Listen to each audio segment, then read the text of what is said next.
Perkenalkan, nama saya Insinyur Istiana MT. Mohon izin untuk menyampaikan penyusunan dokumen pernyataan diri unjuk kerja Tridharma Perguruan Tinggi PDT UKT TP. Melalui video ini yang merupakan bagian dari proses sertifikasi dosen SEDOS, sertifikasi dosen adalah wujud komitmen kami dalam meningkatkan kualitas pendidikan di perguruan tinggi. Penetapan saya sebagai dosen tetap di Universitas Semarang sesuai dengan SK nomor 76 SKYA Undip 2019. SK tersebut dirilis pada tanggal 17 September 2019 pada program studi teknik sipil. Saya merupakan salah satu dosen tetap di Universitas Semarang dengan NIDN 0614086802. Adapun mata kuliah yang saya ampuh adalah bendungan dengan bobot 2 SKS yang diajarkan di semester genap. Dalam proses pembelajaran saya menggunakan metode DIA, yaitu Delivery Interaction Assessment. Adapun capaian pembelajaran mata kuliah bendungan ini adalah 1. Mampu menunjukkan sikap dan karakter yang mencerminkan ketakwaan kepada Tuhan Yang Maha Esa, berbudi pekerti luhur, peka dan peduli terhadap masalah sosial dan lingkungan, menghargai perbedaan budaya dan kemajukan, menjunjung tinggi penegakan hukum, mendahulukan kepentingan bangsa dan masyarakat luas melalui inovasi, kreativitas dan potensi lain yang dimiliki. Ini masuk ke CPL 1. Yang kedua, mampu mengkaji dan memanfaatkan ilmu pengetahuan dan teknologi dalam rangka mengaplikasikannya pada bidang keahlian tertentu, serta mampu mengambil keputusan secara tepat dan hasil kerja sendiri maupun kerja kelompok melalui pemikiran logis, kritis, sistematis, dan inovatif. Masuk ke CPL 2. Yang ketiga, mampu mengelola pembelajaran diri sendiri dan mengembangkan diri sebagai pribadi pembelajar sepanjang hayat untuk bersaing di tingkat nasional maupun internasional dalam rangka berkontribusi nyata untuk menyelesaikan masalah dengan memperhatikan prinsip keberlanjutan. Ini masuk ke CPA 3. Yang keempat, mampu merencanakan dan merancang infrastruktur berdasar prinsip rekayasa yang menerapkan metode, keterampilan, dan piranti teknik modern dengan mempertimbangkan standar teknis, kinerja, keandalan, kemudahan pelaksanaan. Ini masuk ke CPA 5. Dengan capaian pembelajaran mata kuliah atau CPMK dari mata kuliah bendungan bangunan tenaga air adalah sebagai berikut. 1. Mampu menjelaskan manfaat bangunan bendungan serta tahapan proses kegiatan bangunan tenaga air yang berkelanjutan. Yang kedua, mampu mengidentifikasi bangunan bendungan. Yang ketiga, mampu merencanakan dan menghitung bangunan bendungan. Yang keempat, mampu menjelaskan jenis dan fungsinya bangunan bendungan.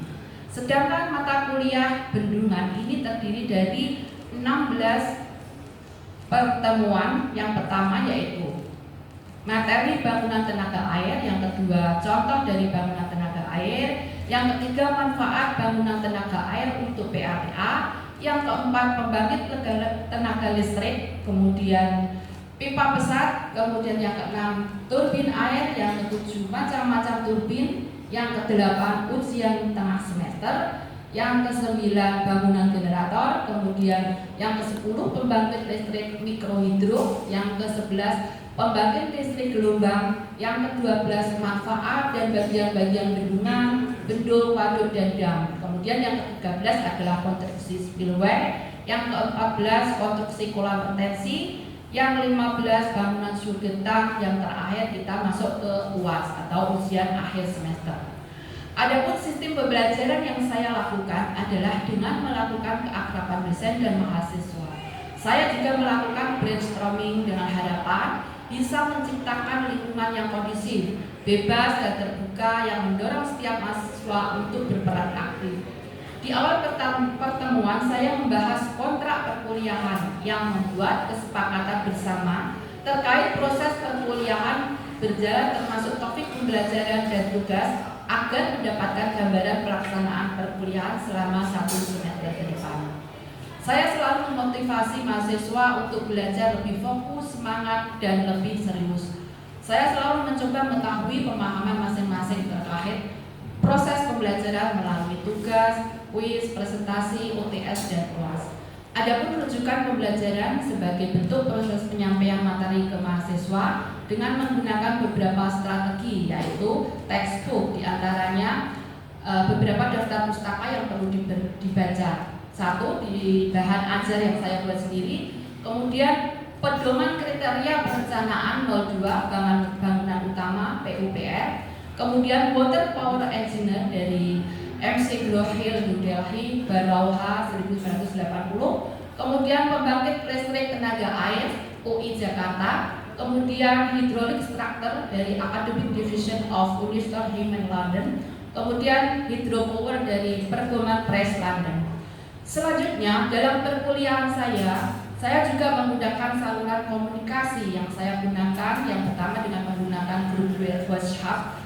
Hal ini dilakukan untuk berinteraksi langsung dengan mahasiswa dalam menjelaskan hal-hal yang terkait dalam pembelajaran atau terkait dengan perkuliahan dengan menggunakan media website e-learning yang sudah disediakan oleh pihak kampus. Hal ini untuk mendukung proses perkuliahan. Pelaksanaan asesmen dalam pembelajaran. Di awal pertemuan saya menjelaskan bobot penilaian dari mata kuliah ini dengan membuat kontrak kuliah yang diantaranya berisikan bobot penilaian dengan rincian sebagai berikut. Ujian akhir semester 40%, ujian tengah semester nilainya 30%, tugas dengan bobot 20% dan kehadiran dengan bobot 10%. Selanjutnya saya akan menampilkan proses pembelajaran saya di kelas dengan mata kuliah bendungan bangunan tenaga air secara tatap muka. Kuliah yang saya ampu adalah mata kuliah bendungan. Ini adalah kegiatan sehari-hari yang kita lakukan di kelas dengan mata kuliah bendungan.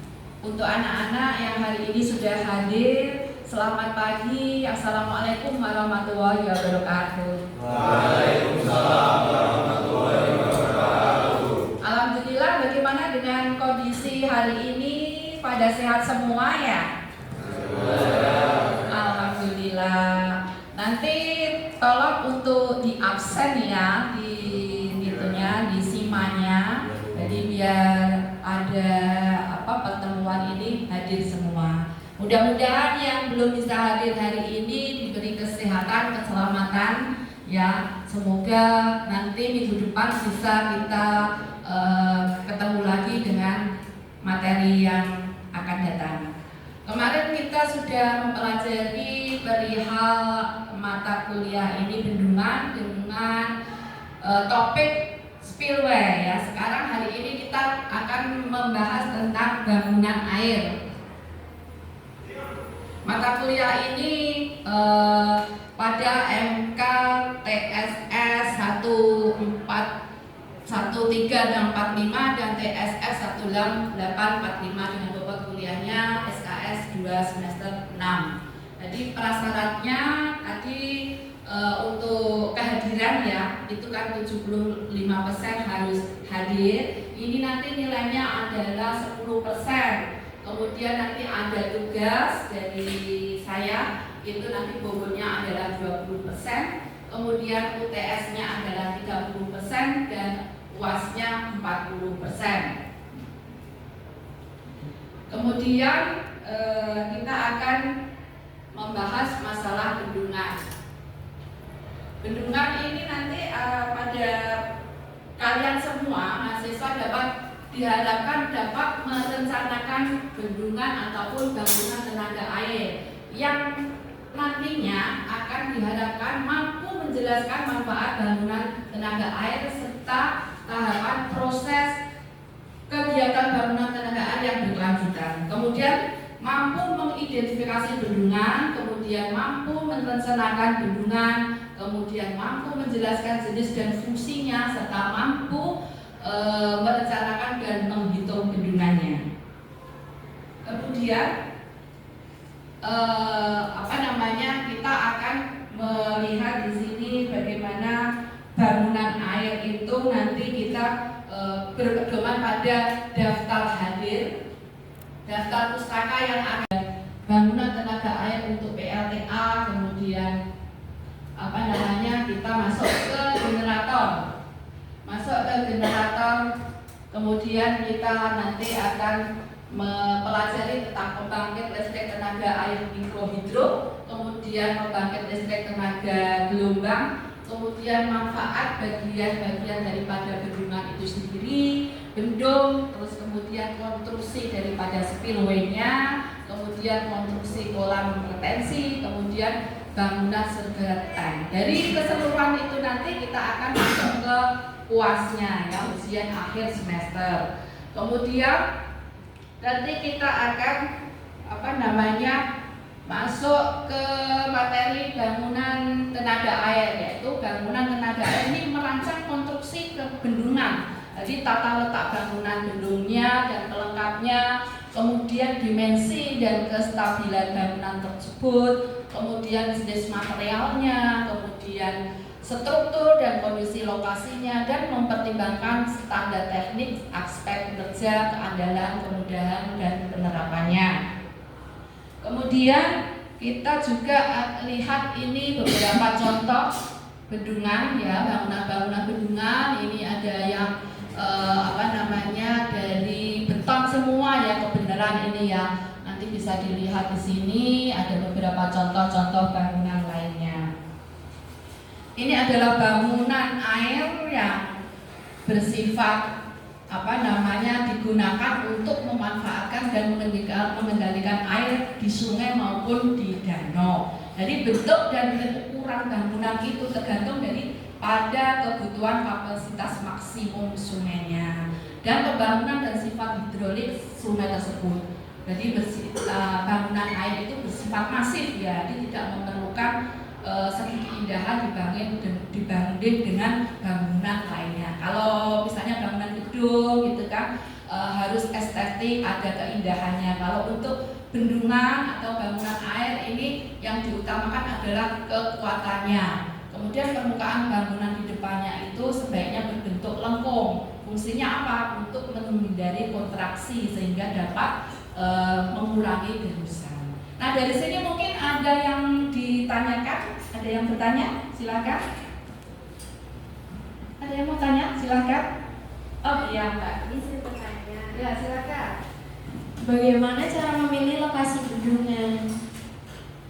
Oke, terima kasih Mbak. Jadi belum saya sebutkan tadi ya, cara memilih lokasi bendungan. Untuk memilih lokasi bendungan, kita harus melihat beberapa hal. Salah satunya adalah kita lihat geografisnya, kemudian topografisnya, kemudian kondisi letak tanah tersebut, kemudian lingkungan, kemudian secara sosial ekonomi. Untuk geografisnya kita melihat kenapa? Karena untuk bendungan kita harus memperhatikan benar-benar kondisi geografisnya, mulai dari tanah tersebut itu seperti apa bahannya, kemudian butiran-butiran pasirnya gitu kan. Terus kemudian letak topografisnya, apakah ada di daerah atas, daerah perbukitan, kemudian apakah ada di daerah daratan, kemudian apakah memang benar-benar kondisinya itu sungainya itu di dataran yang rendah atau berbukit-bukit. Jadi kita lihat seperti itu. Kemudian untuk lingkungan, apakah tanah tersebut memang sudah merupakan tanah negara yang tidak perlu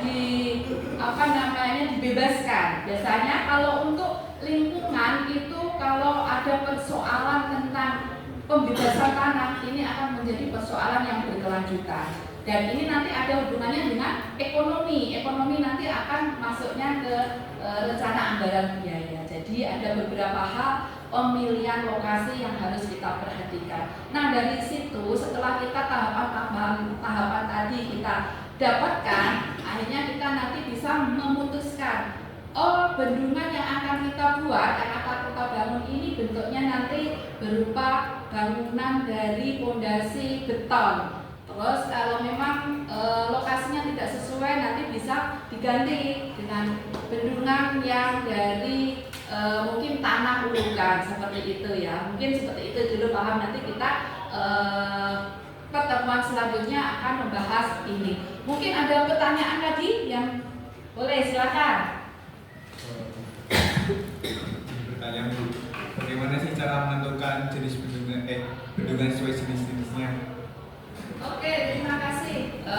Untuk menentukan jenis-jenis bangunan bendungan itu ya, kita melihat bagaimana kondisi tadi setelah kita selesai menentukan bendungan ini terbuat atau dibuat dari bahan beton gitu kan. Nanti jenisnya kita lihat, ini peruntukannya untuk apa gitu kan. Nah, jenis daripada bendungan itu ada beberapa jenis. Nah, salah satunya adalah misalnya bendungan itu untuk peruntukannya hanya untuk menampung air untuk irigasi. Kemudian ada juga yang campuran. Jadi selain irigasi, nanti bendungan ini bisa dipakai untuk PLTA yang tadi nanti kita akan jelaskan PLTA secara tersendiri. Kemudian ada jenis yang dari 1 ke 2 itu merupakan gabungannya. Jadi bendungan dengan fungsi atau jenisnya gabungan. Jadi bendungan itu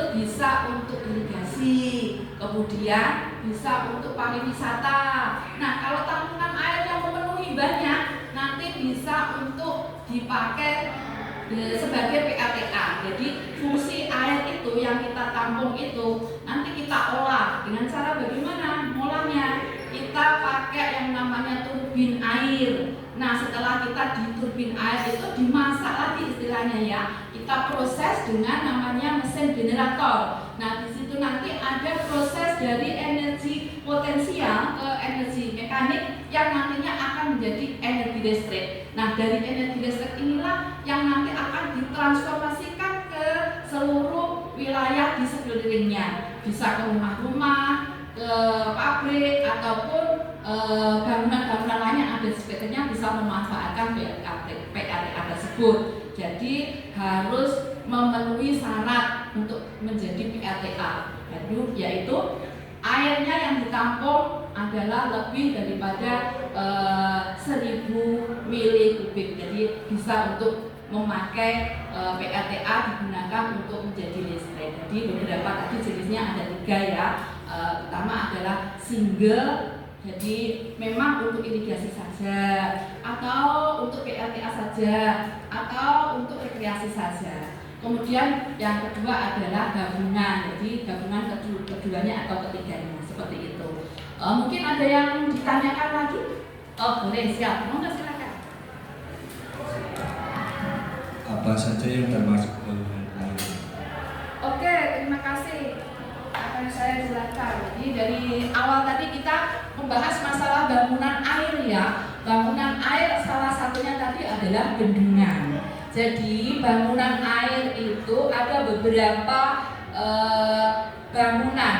Selain bangunan bendungan itu sendiri, ada yang namanya waduk, ada yang namanya spillway. Ada yang lebih kecil lagi yang untuk irigasi, itu namanya saluran-saluran kecil yang langsung ke itu petani atau ke sawah-sawah, yaitu saluran tersier atau saluran sekunder atau saluran primer. Ada juga bangunan yang namanya talang.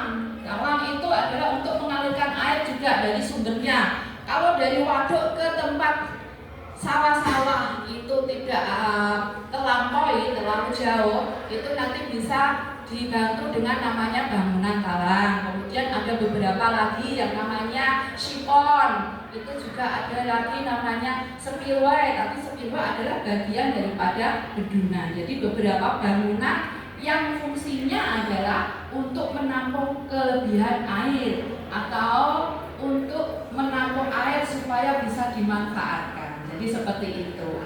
Nah, kelebihan daripada bangunan ini selain manfaatnya tadi untuk menampung air pada waktu hujan. Jadi pada waktu hujan terus menerus itu kan sungai tidak mampu untuk menangkap atau menampung air. Makanya dibuatkanlah bangunan yang namanya bendungan. Kemudian dari bendungan ini nanti ke bawahnya ada yang namanya spillway. Kemudian ada yang namanya pelimpah. Jadi seperti itu yang namanya bangunan air, ada beberapa bangunan. Intinya bangunan ini adalah untuk menampung air supaya bisa dimanfaatkan. Jadi kalau kelebihan air pada waktu musim hujan terus menerus tidak akan terjadi banjir. Jadi seperti itu ya, mungkin bisa dipahami ya. Jadi itu yang kita bisa pelajari hari ini. Ada beberapa bangunan bendungan yang mungkin tadi sudah kami jelaskan. Tadi ada beberapa bendungan dengan jenis-jenis dan fungsinya ya. Jadi bendungan itu ini contoh-contoh bendungan yang sudah ada. Kemudian jenis-jenisnya tadi ada satu jenis yang untuk dimanfaatkan, kemudian ada 2 dan kemudian ada 3. Nah, bangunan pelengkap ya dari bendungan itu ada yang namanya spillway, ada yang namanya rumah pompa, ada namanya jalan untuk inspeksi ke sana. Jadi seperti itu. Jadi ini tadi beberapa fungsi-fungsi daripada bendungan. Kemudian selain untuk tadi ya untuk PLTA, untuk irigasi sudah ya. Kemudian untuk pariwisata juga bisa. Lanjut untuk penyediaan air baku ya. Untuk penyediaan baku ini kalau memang kelebihan airnya itu terlalu banyak ya, jadi banyak, kemudian nanti bisa diolah lagi untuk air bakunya. Kemudian untuk PLTA itu sendiri tadi sudah saya jelaskan bagaimana air itu menjadi PLTA. Kemudian untuk pengendali banjir tadi supaya air yang tertampung itu tidak terlalu meluber atau melimpah kemana-mana. Jadi seperti itu ya. Dan tadi ada contoh-contoh bendungan, ada beberapa ya, yang namanya bendungan kecil dan bendungan besar. Kalau bendungan kecil itu ukurannya di bawah 10 meter. Ini diukur dari bawah pondasi ya, dari pondasi ke atas. Jadi itu namanya bendungan kecil. Kalau setelah tingginya 10 meter ke atas, itu namanya bendungan besar. Oke, kemudian beberapa penggunaan daripada bendungan tadi selain dari irigasi dan sebagainya, nanti bisa dilihat, kita bisa mempelajari lagi lebih lanjut lagi di minggu depan ya, bagaimana bendungan itu tadi prosesnya, perencanaannya seperti apa itu kan. Nanti kita lihat atau kita pelajari bersama di minggu-minggu depannya. Kemudian ini kita lihat jenis-jenis bendungan tadi. Ada yang bendungan itu untuk itu sendiri utamanya, bendungan utamanya. Kemudian ada bendungan namanya bendungan untuk jalan air. Kemudian ada juga bendungan yang tidak boleh dilewatin air. Apa sih perbedaannya? Perbedaannya adalah kalau bendungan utama atau main dam itu adalah keseluruhan daripada wadah tempat air di mana ini namanya main dam ya, bendungan yang besar untuk menampung air itu sendiri. Nah, ada yang namanya bendungan yang tidak boleh dilewati air. Loh, kok bendungan tidak boleh dilewati air ya? Nah, ini adalah kalau kita mulai pembuatan bendungan kan itu dari sungai, kemudian kita ambil penampangnya supaya muka airnya ini bisa naik. Nah, kalau kita buat bendungan, nah air sungainya itu masih ada airnya, kan kita nggak bisa kerja. Makanya saluran sungai ini kita bendung, kemudian kita buatkan saluran di sampingnya. Nah, air yang tadinya sungai itu mengalir, kita alirkan di sampingnya. Yang dibendung tadi supaya kering, kita tempatkan untuk membangun main dam-nya, bangunan utamanya. Jadi di situ kan tidak boleh dilewati air. Karena apa? Karena untuk membangun bendungan utamanya, gitu ya. Nah, tapi yang kita alirkan itu namanya primary dam atau bendungan sementara. Jadi setelah salurannya tadi kita bendung, kita keringkan, kita buat main dam-nya, kita alirkan airnya ke tempat yang primary cover dam. Jadi seperti itu. Jadi ada beberapa bendungan yang disebutkan tadi ada 3. Itu adalah nanti contoh-contoh bendungannya kita lihat bersama-sama tadi ya. Kemudian kita nanti akan mempelajari bagian-bagian dari bendungan itu sendiri. Maaf. Bendungan-bendungan itu ada beberapa, ya tadi spillway, ada main dam itu sendiri, kemudian ada power daripada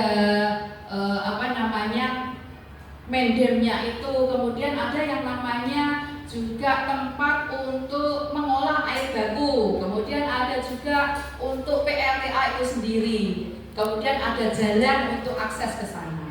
Jadi itu yang namanya bendungan ya. Ada juga yang namanya bendung. Bendung itu mirip dengan bendungan, cuma bendung ini tidak memiliki pintu air. Jadi langsung dari sungainya, kemudian penampangnya ditinggikan, dilebarkan supaya air bisa mengalir secara gravitasi, tapi tidak memakai pintu air. Ini namanya bendung. Kemudian ada juga yang namanya dam. Ada dam. Dam itu adalah ukurannya tidak terlalu besar. Fungsinya sama kayak di bendungan, jadi untuk menampung air supaya tidak terjadi banjir. Nah, tapi agak kecil gitu kan, mungkin di lokasinya atau areanya itu tidak terlalu lebar. Kemudian ada yang namanya spillway. Spillway ini bangunan digunakan untuk melimpaskan air juga. Kemudian letak daripada spillway-nya ini bisa di salah satu tubuh bendungan. Jadi spillway ini bisa di salah satu kiri mungkin atau kanan atau dibuat kiri kanan. Nah, spillway ini ada dua. Yang satu spillway yang namanya spillway harian. Kemudian yang kedua adalah spillway darurat. Apa sih bedanya? Yang pertama spillway harian itu kalau ada limpasan air di bendungan utama ini, nanti dia akan mengalir di spillway hariannya. Jadi limpasan air yang sedikit-sedikit itu. Terus kalaupun nanti ada air hujan terus-menerus ya di bagian atas itu nanti kan akan kelebihan. Misalnya tampungan daripada bendungan itu 500 kubik. Nah, ternyata hujan terus-menerus sehingga diperkirakan tampungannya menjadi 550, kan ada kelebihan 50. Nah, kelebihan 50 ini nanti akan dialirkan ke spillway atau ke limpah darurat. Itu ya, jadi paham ya, seperti itu ya. Nah, ada lagi bangunan air itu yang namanya kolam retensi. Kolam retensi ini ya sama seperti bendungan menampung air hujan ya, tapi ini letaknya di dekat sungai. Di dekat sungai nanti melimpahkan air kelebihannya dari sungai tersebut untuk dimasukkan ke kolam retensi. Kemudian nanti ada beberapa contoh-contoh kolam retensinya. Itu nanti di situ ada pintu airnya juga, jadi dari sungai tersebut nanti dialirkan. Nah, kelengkapan daripada sistem kolam retensi itu tadi ada pintu air, kemudian ada bangunan pelimpah, kemudian ada pintu outlet, kemudian ada jalan akses yang menuju kolam retensinya, kemudian ada ambang rendah di depan pintu outlet tersebut, kemudian ada saringan sampah. Kenapa sih ada saringan sampah? Nah, ini fungsinya adalah untuk menyaring dari sisa-sisa aliran air dari sungai itu kan kadang-kadang campur ya, ada sampah-sampahnya sehingga ada yang dipakaikan saringan sampah. Kemudian ada yang namanya kolam penangkap sedimen. Jadi seperti itu ya, hari ini pertemuannya mudah-mudahan bermanfaat untuk semuanya. Terima kasih saya ucapkan. Mudah-mudahan minggu depan kita bisa bertemu lagi. Jadi kalau dipelajari ya hari ini ya, nah dipelajari minggu depan kita akan mengadakan diskusi bersama. Mungkin nanti kita buat makalahnya kita per kelompok ya, 5 orang gitu. Nanti buat tentang bendungan yang ada di Indonesia, terserah mau topiknya apa, yang penting ada bendungannya. Oke, demikian video pembelajaran saya ini untuk persembahan dengan dalam unjuk karya PDD UKTP. Semoga bermanfaat untuk mahasiswa umumnya dan untuk masyarakat luas. Wassalamualaikum warahmatullahi wabarakatuh.